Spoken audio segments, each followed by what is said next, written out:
Terriers will be heading down to Yukon to face the Huskies on Friday night. And coach, just want to get your general thoughts on that game now that it's been released. We're going polar opposites when it comes to rinks. The biggest rink in the league at Olympic size 200 by 100 at UNH. Kind of a tricky way to start your career for some of the freshmen, but they handle it pretty well. Now we go to a rink that's, one of the smaller rinks in the league, if not the smallest. Our rink doesn't play out super big, but I think it's even a little bit more egged, a little tighter down at Yukon, and so we go to a small rink, and what that usually brings is stick checks, poke checks, a little bit more body on body as part of the game, and so we'll have to answer that call of competition.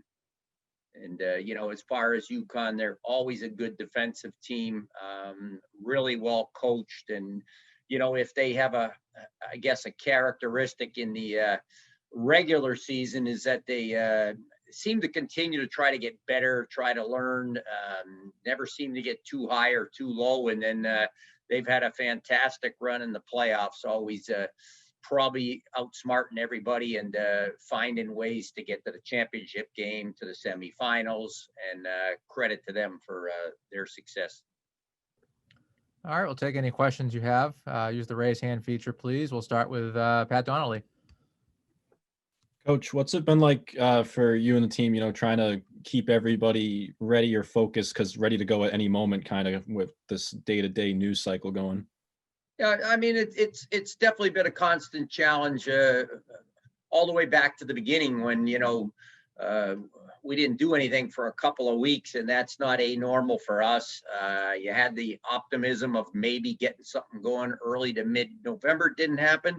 And now it's, placing games in there as we did with UNH twice and now with UConn on Friday. But excitement definitely outweighs any negativity in my mind, because they really do get excited to play. They want to play, and they want to compete.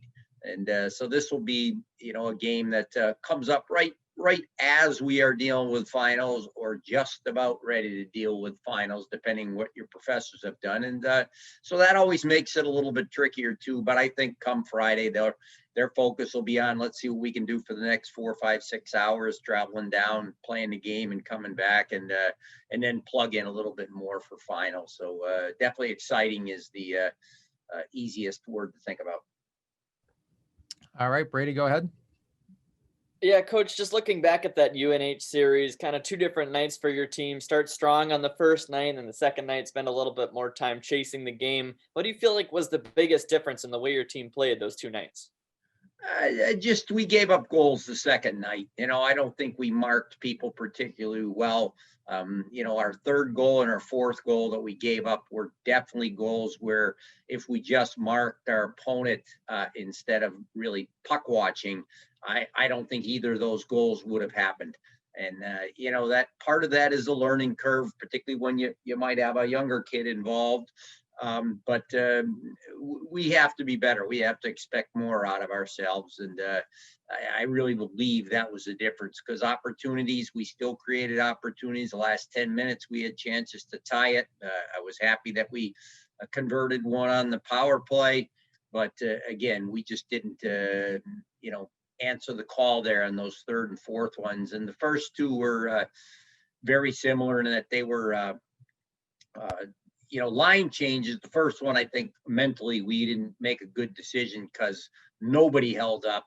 The second one, a lot of credit has to go to UNH. 5 different people touched the puck. They made a couple little soft skip passes, over sticks, which takes some talent and some timing and ability. And then a 9-bell type of shot in the top corner. So, but definitely those 3 goals, 1, 3, and 4 were ones that we could have played a bigger part in, and we didn't. And, in the old days, it was a race to 4. You usually won the game. Nowadays, it's a race to 3. So we gave up the 3+1 and came up short.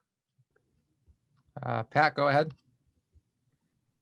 Coach, we didn't see Emma Wuthridge last weekend. Is that a health thing, or just she injured at all, or Yeah, there? well, she had a surgery in the Okay. off season that, due to timing, was a little bit late in the off season, and oftentimes people don't want to have surgery if they can help it, and rehab and different techniques the medical people have can prevent that. But unfortunately, after some of that intervention, surgery was imperative, and she's probably going to be back in the lineup, I would say, sometime in the new year.